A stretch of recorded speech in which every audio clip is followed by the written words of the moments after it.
What we'll be discussing, especially on Matters Africa, and God's Power Oshoda, the president of Nigerian Bloggers Forum, also joins me. We're expecting Timmy Frank, but then again, due to unavoidable circumstances, he would not be able to be here with us this morning. But all the same, we'll kickstart the conversation going. Good morning, gentlemen. Good morning. Good to have you, Daktari. Good morning. Thank you very much. And I think we already started the conversation as I'm trying to ask God's Power here whether he has an idea of what is taking a center stage in the current talk of constitutional change right here in the country. He has his opinion, which Daktari, you tended to counter, and probably let's allow him the ground to speak of his opinion, speak of what he's seen in the current situation right here in the country, even as we talk of a 2010 constitution at age 10 and talks of changes or amendments are rife. God's Power. First of all, I would like to be generic, precisely. So I would take my course down in enveloping the entire Africa. African leaders need to realize that when they are up there to lead the process, they are guided by a constitution. And the constitution was actually crafted for the people and not for them precisely. Not for their own purpose, not for their own political ideology. It is for the people. So when you are in power, you know you've served your term. Just kindly do the right thing. Do not come into the process, try to build. These things have been happening over the years. We have leaders like Biya of Cameroon, Alpha Conde of the Equatorial Guinea. See what happened to Abubakar in Mali. Yeah. African leaders need to realize that power belongs to the people and not to them. Just let's loop in Daktari and ask him this. Just how many of the African countries have tangible constitutions that resonate to the issues of the people, constitutions that speak about the interests of the people? Or again, is a situation where we keep talking about copy-paste where we go, copy a constitution from a region that is totally different from what is in comparison to us, and we come and impose it on our people. Maybe that's what has gotten us to this point where it ends up bedeviling us instead of doing us the justice it should. Thank you very much, listeners, and my friend in the studio from Nigeria. Thank you very much. First of all, I want to tell you that constitutions are not static. They're dynamic. Yes. They keep on moving, they keep on changing, and you have to change the constitution according to the demands. It is a living document. You don't stay static like a Paulo Biya or Keita, or even in Nigeria himself, where he comes from. These guys have refused even to give a referendum. It's a constitutional obligation that when some parts of Nigeria demand for a referendum, you give them. So when you come out to talk about the constitution on Africa, I agree with him that constitutions in Africa must be, looked as documents that bind a nation, not documents that make people stay there forever. That is good. But we must also agree to the constitutions. We have a problem here, that we make very good constitutions and eat them. We eat them later on. We start cutting them to pieces to suit our various desires. And that is what has caused problems in Africa. I agree with him on that point. Let's now speak about Nigeria now that you brought us to that particular scenario. And try to compare, the system of devolution and the system of course, connection of devolution or devolved units to the federal government, and in comparison to, of course, devolution right here in the country to the national government. I do not know what you make of it, because this constitution that we are talking about, the 2010 constitution, is what brought us devolution, is what was able to, transfer power to the people, to the common mwananchi. And Daktari speaks of a scenario where, again, the current government in Nigeria has denied a sect or a certain group, that has been agitating for secession, that has been calling on the government to give them their rights, because there's this conversation that, they have been marginalized for the longest of time. Just what is the essence of devolution for the people? Apparently, Nigeria is in a very unique state precisely. And we would all have to note that Nigeria is actually one of the big brothers of Africa. Yeah. And if we do not do things right, we are not going to lead the process. Now, for Biafra and the certain group that have been agitating to sit within corners and do their thing, this fight has not been a fight of now and yesterday. It's been way back. It's been a thing of what the average person around those regions feel about Nigeria as a cause. For me, Nigeria is a geographical contraption that was built on fraud. Nigeria cannot stand to call itself a nation because of leadership.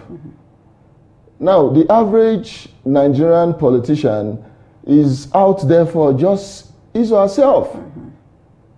They care less about what the people are yearning for. Right.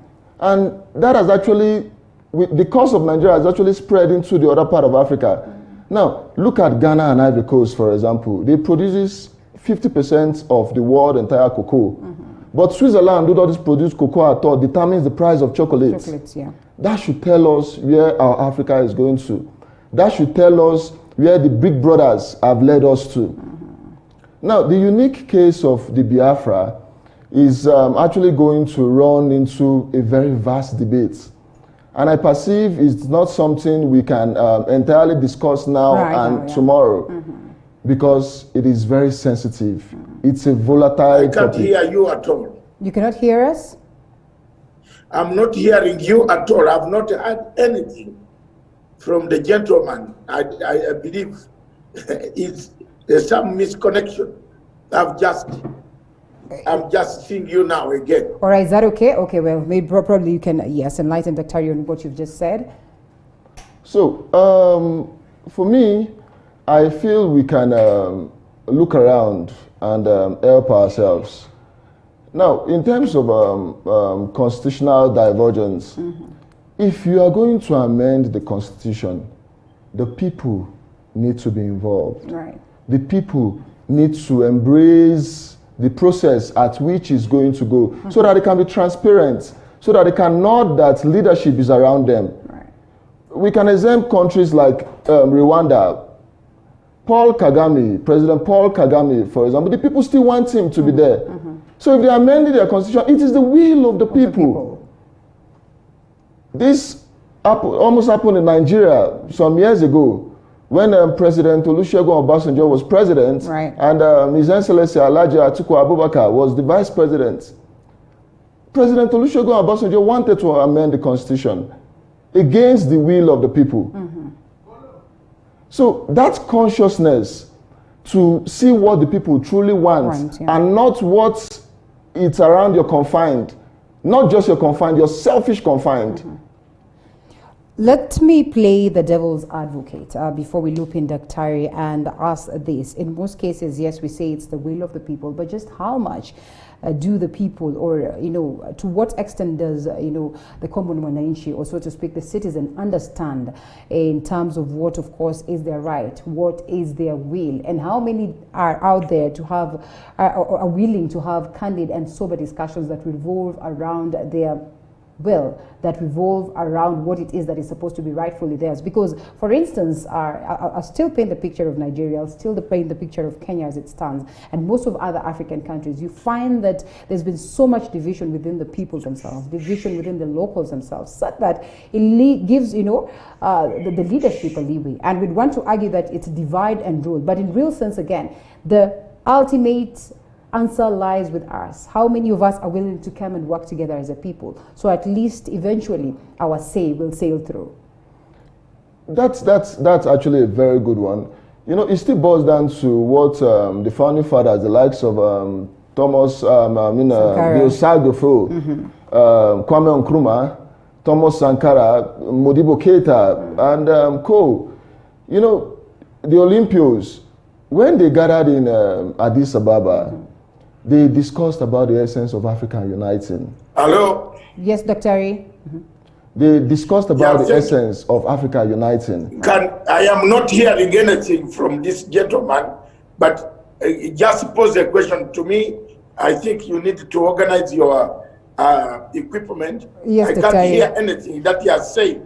It is one-sided. I'll loop you in, Dr. Ari. So I'll I loop have you in. not answered anything. I'll since. loop you in on what he's saying. Just let him wind up on his line of thought, and then I'll loop you in. Yeah.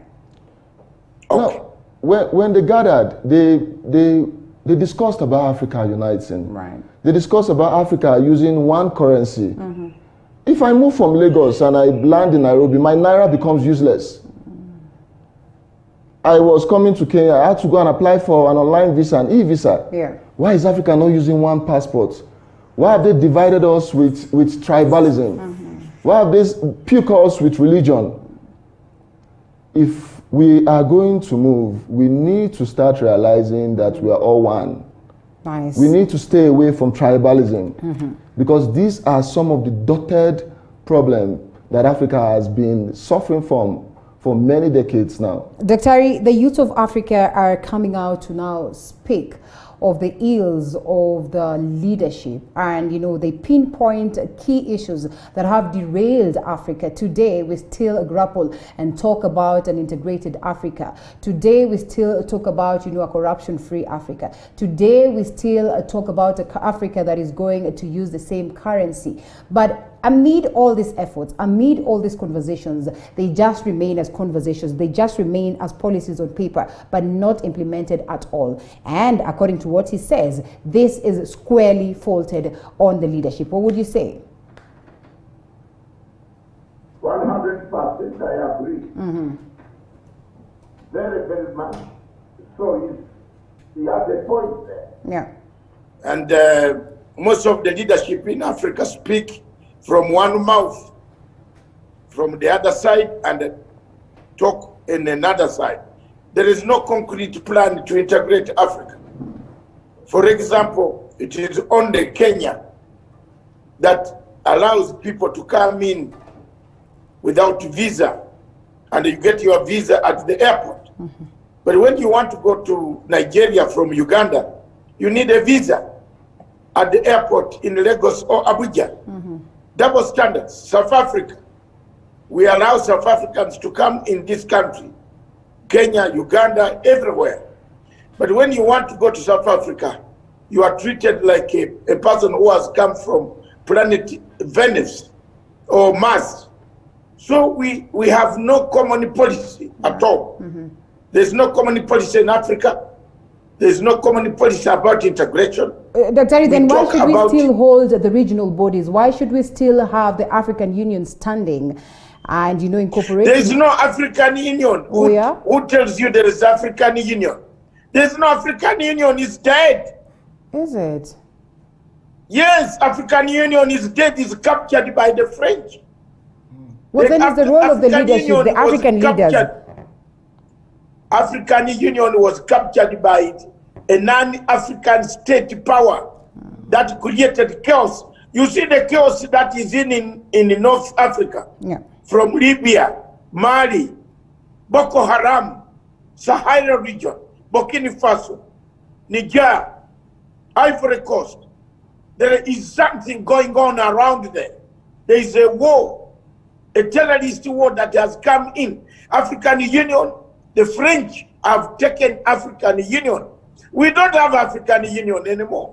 It is just on the building in Addis Ababa. But we don't have it in function. Why should you, for example, let me ask the gentleman, the younger man in the studio, Yeah. why should we wait for a military coup to come? Then we go in to tell them, you must leave power. Why don't we get safeguards Yeah. to stop military coups from coming? That would be a better way. But African Union is already taken. It has been taken. It has been divided into two camps. We have You numerous tell me- figures, Dr. Ari, that have been championing for Pan-Africanism, that have been speaking on behalf of Africa, that they have tried as much as possible to front the interests of the African people. Why is it becoming so hard? Why is it that our leaders have probably let it for the external forces or external hands to confidently and comfortably, invade Africa up to this point? And are we, foreseeing a scenario where we're going to get to that point of new colonialism? Let's just look in God's power, and then we come to you, Dr. Ari. Now, it is obvious. It is obvious that it's all based on personal interest. Like what the doctor said, I cannot agree with him less. These bodies are just there to stand as a decoy and a ruse that are representing the interest of Africa. Right. They are not representing the interest of Africa. How can we stay off colonialism, and now we are in neo-colonialism where they've been able to tamper with your mental signature? Deceits. Why are the policies not unified? Why is it not cascaded down to the ordinary African person? Africa possesses 30% of the Earth's remaining resources. Yeah. But look at Africa. This is because these guys understand the play. And just like the doctor said, there is no, these unions are not existing. What about the passports, the African Union passport they said they were going to launch in 2018? Here's the passport now. We still do not Some have bunch it. of friends just gathered and they discuss from the other part of the world and they decide to squash it. They are not representing the interest of Africa. All right, then what way forward, Dr. Coming to you, we all pinpoint these ills. We all know that there is a problem, and we all wish that we would change the face of Africa and, you know, restore the glory of Africa, if at all there was any from the word go. So what should be done to get this change? If you look around and the coups that you've been talking about, the changes that we've witnessed in terms of governance and all that, the processes could not be very well, the processes could not be the best. But ultimately, they probably have been able to get the solutions, or they have been able to make at least some, progress in terms of attaining change. Do you suppose then that this is that time when Africa is certainly going to change? Change where? Oh. We have to remove them. Okay. You look at that. It has happened in Mali, it happened in Zimbabwe, it happened in South Africa. The chairperson of African Union. Yeah. He has been bought. He has been bought. He has sold Africa. My brother there brought a very good example of African passports. Every country in Africa paid huge money in dollars. Yeah. That one has been swallowed. It has been eaten. Where are the passports? They told us by 2020, each African would have a passport. One African AU passport. Where is it? They have eaten it. Uhuru Kenyatta went and paid $1 million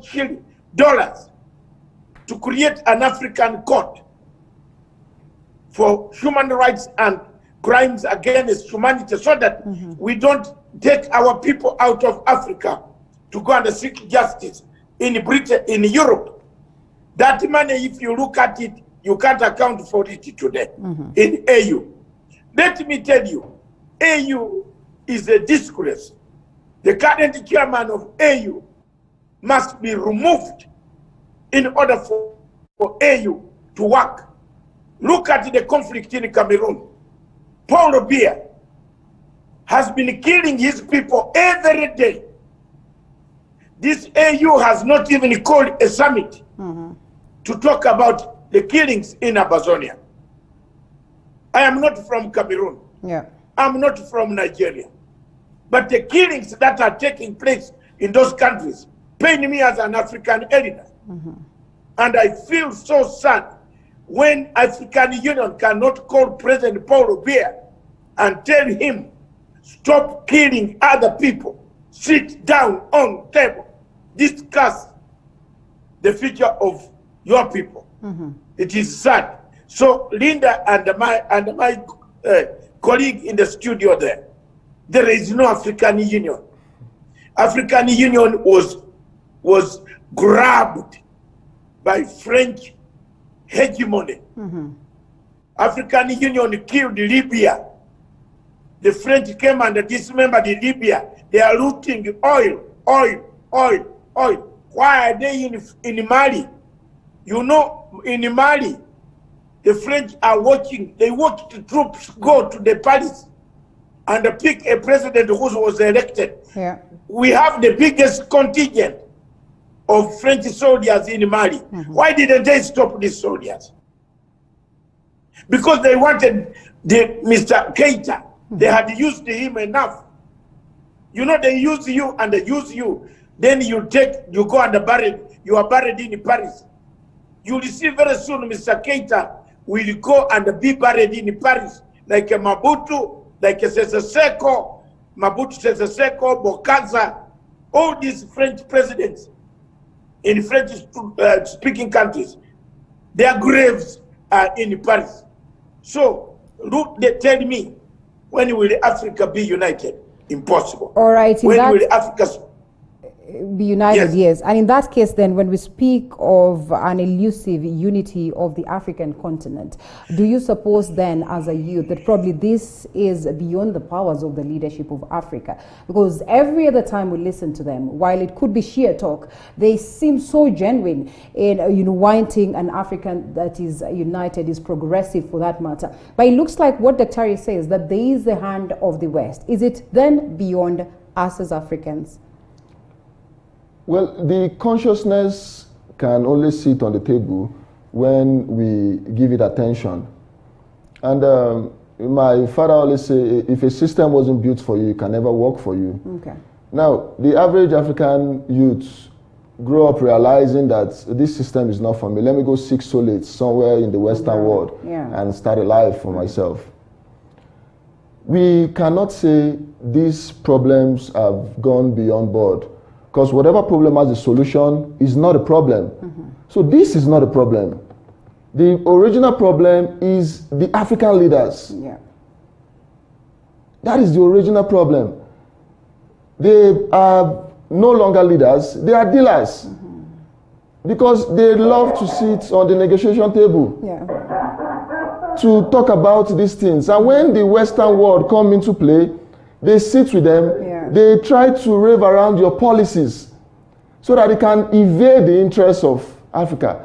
Look at Africa, for example. Africa has the youngest budding population amongst our continents. Right. But we are the youths. What are their involvements in the process? What are the involvements in politics? Why are we still using the Western world curriculum in our schools? Why will I go to a Western school to go and study African history when you know they are going to skip the original history? Right. So we need to start niching around the basics, some of these fundamentals. And if we want to talk about the fundamentals, the youth need to be properly involved. An average youth will say politics is a dirty game. Then how are you going to really talk about these things? Right. Because if you are not at the doorstep of these power brokers, if you are not part of the power brokers, you cannot decide the process. Africa is corrupt today because there is extreme power given to the executives. Some people are above the law in Africa. When you've gotten to a political stage, you feel everything I can play out of it.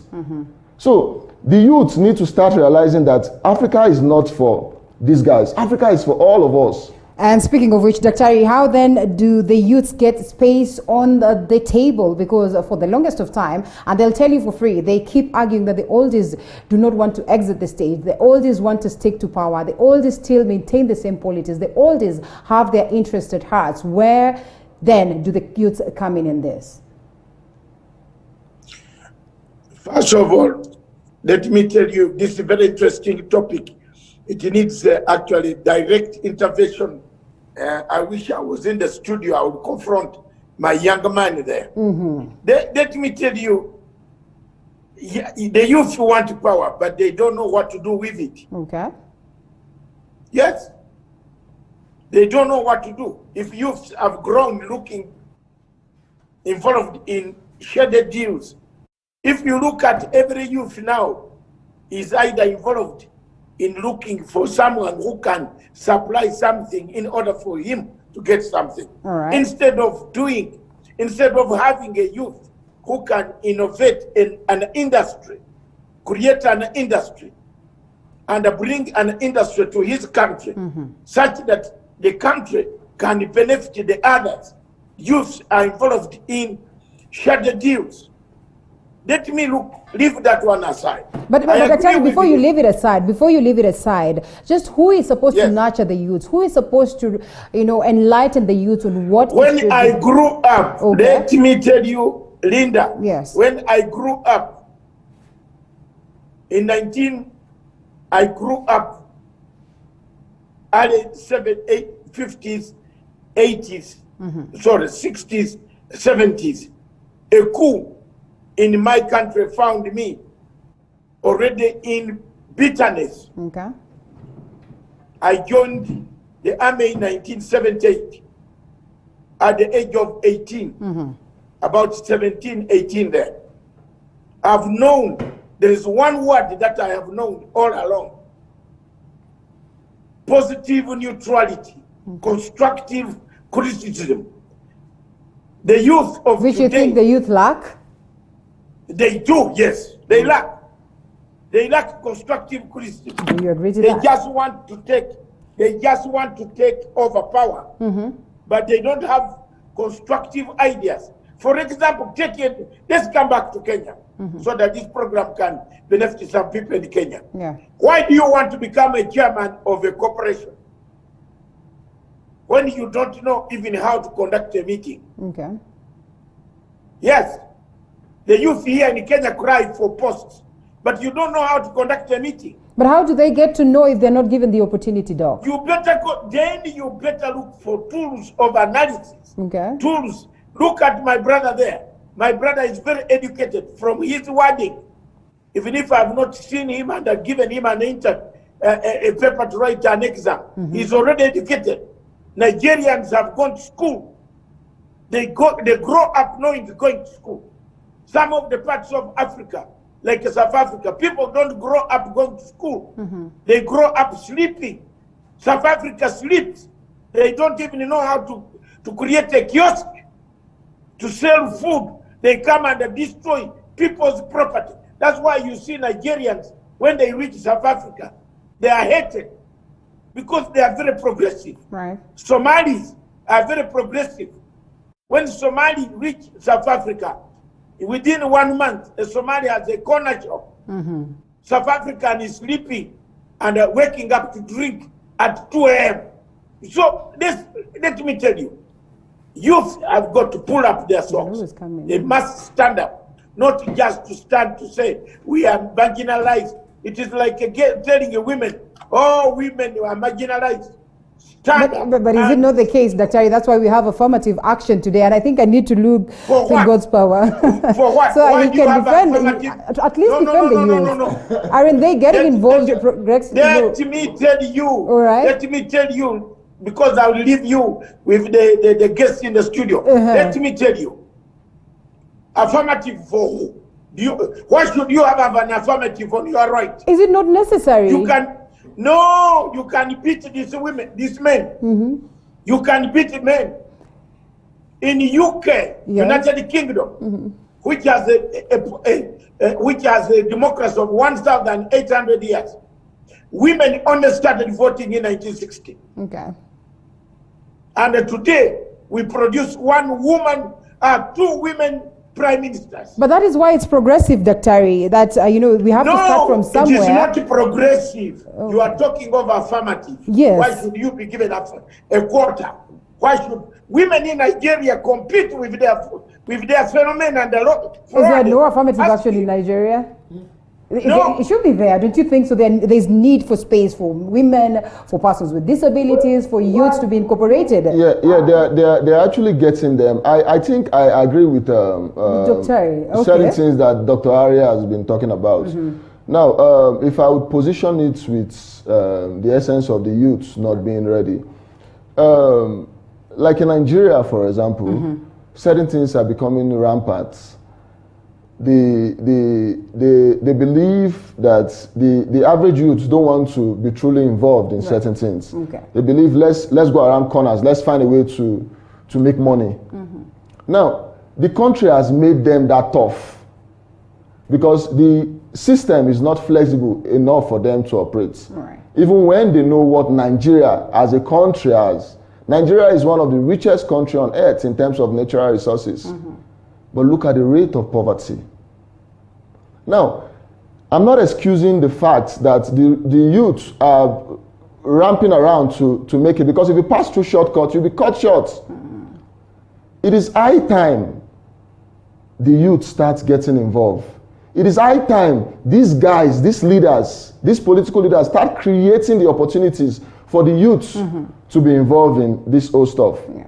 Now, if you look at how certain constitutions in different part of the world, different part of Africa were doctored, they were doctored not to engage the youth. Right. They tell you, you're a small boy, what are you saying? How old are you? What do you truly know about politics?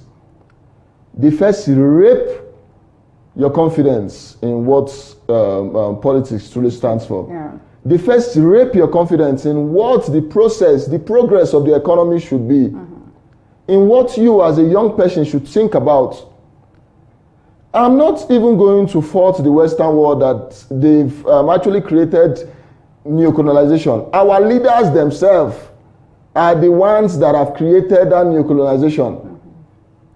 What is supposed to belong to 10 million persons, one person will take it for himself or herself. How do we want to grow in that light? Then how So these are some of the questions we need to start asking ourselves first. We need to reevaluate ourselves and think about what got us this far. In a couple of years ago, it wouldn't have been so obvious or daring for me to come sit in the studio and discuss these issues. But let us be conscious that Africa is volatile and the youths are getting more informed. Information is cascading around the youth. So they know these things. They know how it is. That is why you see them rising up and standing up to what the Africa we truly want should be. In simple, leadership in Africa is our problem. We can't excuse ourselves from that. Dr. You'll agree to that. Forefathers rose against, what it is that the external hand was projecting, the colonizers were projecting, and in numerous cases, they awarded the people of Africa that freedom eventually. Why is it then that we are getting ourselves back into the hands of the West, back into the hands of the French, like you say, back into the hands of the external people? And one would then ask, why is it that within ourselves there is so much unhealthy contest, so much unhealthy competition that probably would not award us, freedom as Africans? My dear Linda and the guest, Yeah. the guest has hit one point he has emphasized since the beginning of the show, although I missed one or two things, is the leadership here has a problem. Yeah. We have very bad leadership. And I like his point where he said leaders have become wheel dealers. We don't have the Secutures. We don't have Baba Tafa Balewa. We don't have the Nkurumas. We don't have Nyerere. We don't have Cabral. We don't have Patrice Lumumba. We lost Gabriel Nasser. We lost Emperor Haile Selassie. We lost Jomo Kenyatta. We lost Dr. Milton Obote. We lost Mugabe. Look at the leaders who can speak out. We are now nurturing President Uhuru Kenyatta. Maybe he's a Pan-African. He has a Pan-African view. And I want the youth in the studio to take it to Nigeria, that the only leader we have with a new brand of Pan-Africanism is Uhuru Muigai Kenyatta. Godspell will tell you otherwise. No, he will not buy into that argument whatsoever. Are you buying into the argument? No. Apparently, allow him to say something. Doctor. I heard what he was saying. Yes. Because my remote control system Yeah, has picked able what to he was tap. saying. Yes, And he feels like this is saying. yes. No, he has come in a wrong way. He might be meeting wrong people in Kenya, Okay. not the right people. And I've already known that his delegation is meeting someone who's very wrong in Kenya. We know him. We know. And then they go and tarnish the name of the president. We know.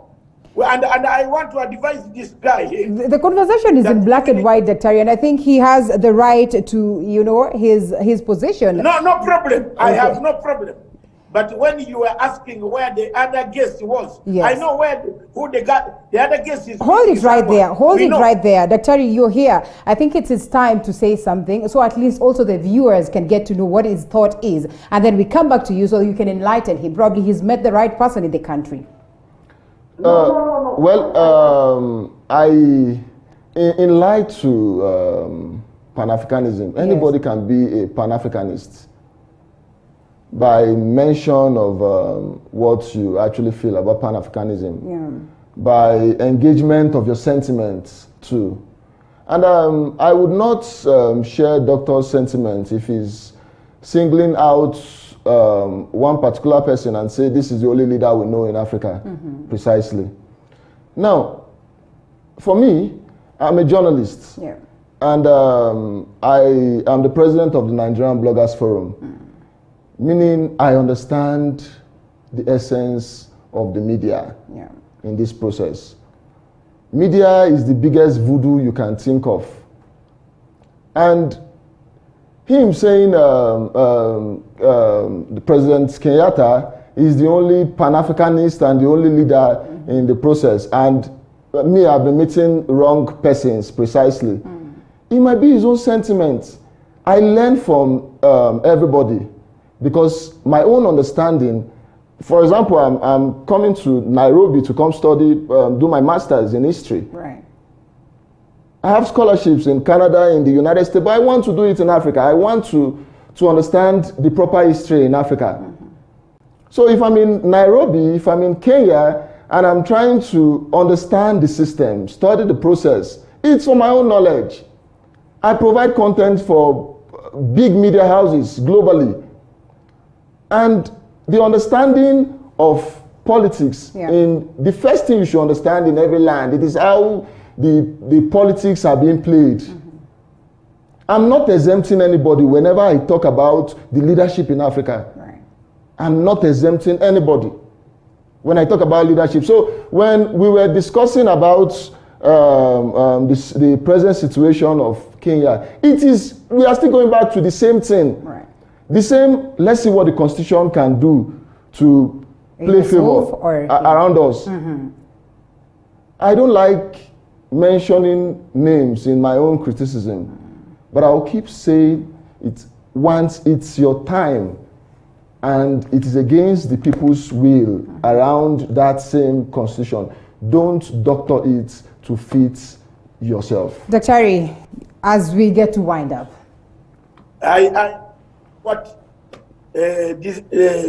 My colleague who has come to study history of Africa, right? I can teach you the history. Come for some lessons. But that's the reason why we're having this platform here, Daktari, so we all can learn. Come for some lessons. Okay. Come for some lessons. I'll purpose to ensure that he gets to meet you. Yes, my young man. Come for some good lessons, and you will get the best. I know the history of Igbo. I'm with you, Doctor. Know the history of Fulani. I know the history of Yoruba. I know the history of Bantu, the Nilotics, the Ashanti, the Oyo Empire. Fantastic. All these empires.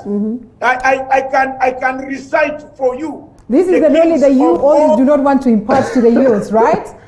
You are very mean with all this. Doctor, share this knowledge. Yes. Bring the youth closer to this knowledge so that we can start flowing and be involved more. Now that is very good. I want to follow up this young man so that I can change him to a direction. I did not say Uhuru Kenyatta is the only man on Africa. No, I am saying after the departure of Mugabe, the only man who thinks otherwise about Mugabe, though. No, they can think otherwise. Can they? You see, Doctor, is the same thing I'm talking about leadership. Wait, Zimbabwe has the highest number of educated persons, but what is going on with Zimbabwe right now? Leadership at a point in time nosedive. Do you understand? For example, do you understand the history of Zimbabwe? You don't. You better come to me, I'll tell you. I have a new lecturer. Now, let me make my Yes, Dr. As we wind up, please. Yes, President Uhuru Kenyatta is the only man who has tried to look at Pan-African issues. Okay. That I am not saying he is now the only one in Africa. There are other people. But when you look at General Buhari, for example, the 12.6.1 feet guy from Nigeria, where you come from, All right. this one has let down Africa. Yes. Look at the way. I agree with He's you. a fellow general. He's a fellow general like me. Because I also left the army with the rank of a brigadier general. I was in the bracket of a general. But he has let down Africa. He's a man who should not even walk around Africa with those tall cloths walking around here. He's killing Doctor, people. I love you, and sometimes you, He's, you go the other way. he's killing. Listen to me. Yeah. General Buhari is killing people, his own people, instead of killing Boko Haram. You should go and kill Boko Haram, not kill the Igbo. The Igbo people are dying every day. And that's why some of us are very bitter with Buhari. I have worked with Obasanjo. I have worked with General Abubakar. Dr. And I As we wind always up. meet them in the African Union. I tell them the truth. They have let down Nigeria. Nigeria is one of the biggest countries, one of the biggest population in Africa. We would be doing very well. But Nigeria produces oil, but it is there is no petrol in some petrol stations in Nigeria. Yeah. What a country! We should condemn that type of bad leadership that has created chaos for our countries in Africa. Yeah. I stand with this young man to educate him more. I want to teach him to be a bright guy in the future. I am in my 60s going home. I want to leave a generation of this type of people thinking for Africa. But don't go to a wrong person. I want to give you good advice in Nairobi. Hold it right there, Don't go to that Dr. place. I know where you are going. Don't go to that place. That place is very corrupt. Hold it right there, Dr. I'm sure we're going to have this session again. And on purpose to ensure that God's power gets a hold of you. So again, we can have a better conversation right here. Otherwise, Dr. David Masanga, Pan-African Forum Chair and CEO Punchline, thank you so much for the great insights. And equally, God's power, Oshodan, thank you so much for the great insights, President of Nigerian Bloggers Forum, as we look forward for a better Africa. That's where we get to wind up this discussion this morning. Thank you so much. Let's cross over to Matters Lifestyle after this break.